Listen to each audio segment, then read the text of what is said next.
2 words. Okay. So these verses about the different pastimes of Krishna with his various devotees they're similar. They're like that. On the surface, they may be very plain and simple. Oh yeah, they went to the pasturing grounds with the cows and then they came. But if you start to meditate on those verses, while chanting japa especially, they'll start to reveal. Don't think the Shastra is just a book. First of all, the Shastras are all persons. They're eternal persons. And they each have particular intelligence according to the purport of the Shastra, particular Shastra. So Srimad Bhagavatam is the commentary on Vedanta Sutra. The Vedanta Sutra is the conclusion of the whole Vedic literatures. So Srimad Bhagavatam, being the commentary on it, contains the essence of Vedanta, you see. So it's not just an ordinary scripture, it's very transcendental, very potent. So what the Goswamis in Vrindavan used to do was that they would sit and chant japa, and they would have in front of them a pile of palm leaf verses. And one by one, they would relish all these verses according to the particular transcendental purpose that they had, you see. So if they were following in the footsteps of the gopis, let's say, they would have a collection of verses about the gopis and other verses that they found inspiring. And then as they would chant, they would read in between the rounds, let's say, they would read the verses. And then keeping the verse in their mind, they would chant and meditate on that verse. And the verse would reveal more and more and more in the reflection of the holy name. See how that works? Vibhāva, Krishna is the main cause, and the devotee is the impelling cause. The ashraya is the devotee is the ocean or the shelter or the reservoir of the love, transcendental love, and Krishna is the ashrita or the object of that love. So when you have the Shastra, which is the devotee, because it's the impelling cause, and you have Krishna in the form of his holy name, you see, this sets up a dynamic of vibhāva. And vibhāva is the cause of bhava. It's the cause of rasa. Okay, it's the first element of the 5 bhavas. So, beginning from, you get these 2 things together in your consciousness, stuff is going to happen. Yes, if it doesn't... There was a tendency to speculate. There would be mental process and not transcendental. No, we don't want... No. We don't... Speculation is when you're doing it. Revelation is when you allow Krishna to reveal, you know, the deep meaning. See, the absolute truth is self-revealing. The problem is we get in our minds in between us and the absolute truth. You know, we're so mental. We think we have to think about everything, right? And I didn't say to think about, I said to contemplate. When you contemplate something, you simply hold it in your mind. You're not thinking about it. You're not acting on it with logic. You're not trying to use your mind. Analytical stuff. Yeah. It's not Sankhya. No, it's not Sankhya.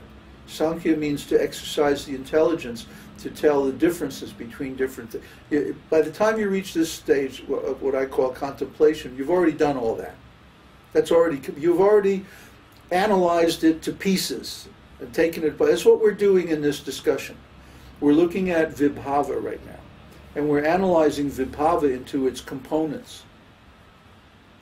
Okay, the basic cause and the impelling cause. Vibhāva in general is the cause of rasa, the cause of devotional service. But the the two elements of that are the basic cause and the impelling cause. So in this instance, in this example, meditating on the scriptures, following the footsteps of a particular devotee, the impelling cause is Krishna in the form of the scriptures, and the basic cause is Krishna in the form of his holy name. So here again we have an instance where Krishna becomes both the basic and the impelling cause.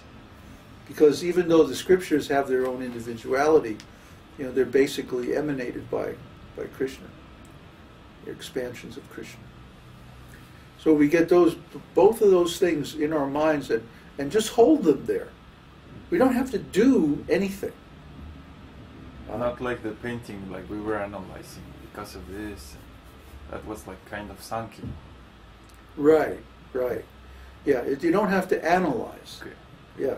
Earlier today we were looking at a painting and we were analyzing the rasas and the different emotions in the painting. And that's preliminary to contemplation.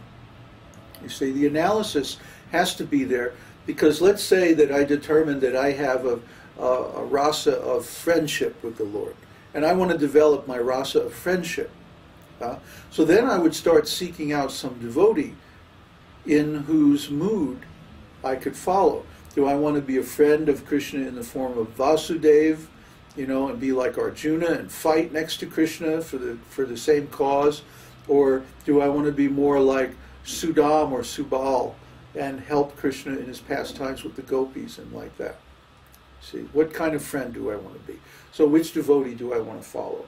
So once I had figured that out by analysis, then I would take verses, shlokas, that are relevant to those particular relationships, and I would hold them in my mind and contemplate them during japa. See? That's the process. It's not that you don't think about them. At that point, the thinking is all done. You're past thinking. Now you're in contemplation. In contemplation, it's more like when you go into a museum and you see a beautiful painting, and you sit down and you just look at this painting. You don't think about it, you don't analyze it. If you've done your homework, you already know the life story of the artist, what caused him to paint that particular painting, the type of colors, the composition, the style of materials, and blah blah blah. If you've done your homework, you already know all that technical stuff about the painting.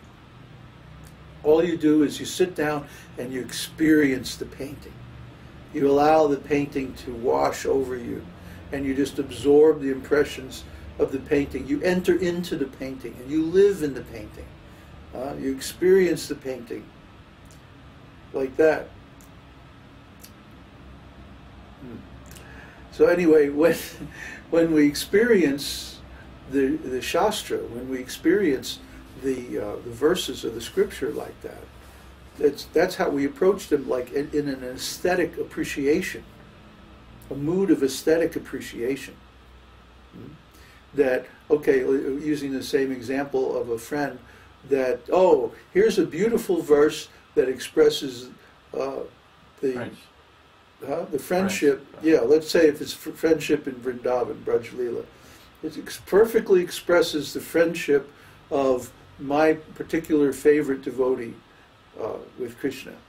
And so I just simply hold that verse in my mind, and it develops gradually. Like if you have a film that's been exposed, and you go in the lab, and you put it in the chemicals, and then you wash it with different reagents and stuff, and gradually you see the picture come out, When you first take the impression, you first make the exposure, it's not visible.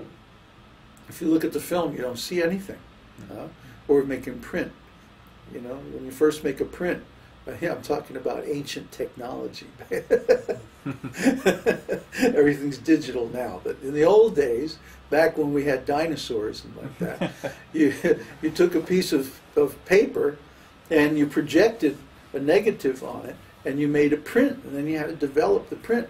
And at first, there's nothing on the piece of paper. You can't see a thing. But then you put it in the developer, and you wash it and stuff, and you'll see it gradually come out. It's really cool. And then you let it get. The way you control the contrast is that you control the developer timing. The amount of time that it stays in the developer, and then you take it out and you put it in the fixer and fix it, and then you get that's the contrast that you get, especially on a black and white print. So it's like that with your inner devotional service too. You take a shloka and you hold it in your mind while chanting the holy name and withdrawing the senses from the sense objects. And you just contemplate, aesthetically contemplate this shloka. And the shloka will reveal itself to you. You will enter into the shloka, just like developing the picture on the paper, on the print, or the negative. It'll gradually come into view, and it'll get clearer and clearer